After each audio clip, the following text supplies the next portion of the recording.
মালদহে কেন্দ্রীয় এজেন্সির হানা, প্রাক্তন সিআইএসএফ জওয়ান তার বাড়িতে হানা দিয়েছেন কেন্দ্রীয় এজেন্সি। শ্যামল সিং এর বাড়িতে হানা, পাশাপাশি ভবানীপুরের বাড়িতেও কিন্তু শ্যামল সিং এর বাড়িতে চলছে তল্লাশি অভিযান।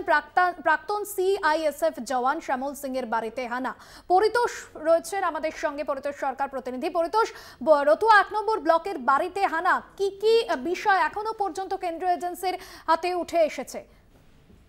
দেখো, শুধু তোমাকে জানিয়ে রাখবো যে ঘটনা মালদার রতুয়া 1 ব্লকের এই কাহালা এলাকা। এই কাহালা এলাকার বাসিন্দা হচ্ছেন শ্যামল সিং।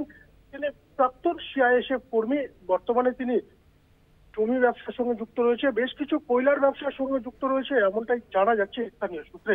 তবে কেন্দ্রীয় এজেন্সির হানার পর থেকে রীতিমতো এলাকা জুড়ে একটা কৌতূহল সৃষ্টি হয়েছে, কারণ কেন্দ্রীয় যে জওয়ানের আধিকারিকরা তারা দাঁড়িয়ে রয়েছেন বাইরে এবং তারা গোটা বিষয়ের ওপর তল্লাশি চালাচ্ছেন। যেটা আমরা জানতে পারছি স্থানীয় সূত্রে, গাড়িতে লাগানো স্টিকার বা অন্যান্য কিছু দেখে যা অনুমান করা হচ্ছে সিআইএসএফ জওয়ানরা রয়েছেন এবং বেশ কিছু সিবিআই আধিকারিক রয়েছে, তারা এই অভিযান চালাচ্ছে এবং গোটা বিষয় খতিয়ে দেখছে।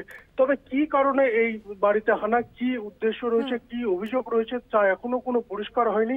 এখনো তার বাড়িতে রেড চলছে বলে জানা যাচ্ছে। ভাস্বতী, একেবারে পরিতোষ, পরিস্থিতির দিকে নজর রাখো। ধন্যবাদ জানাবো তোমায়।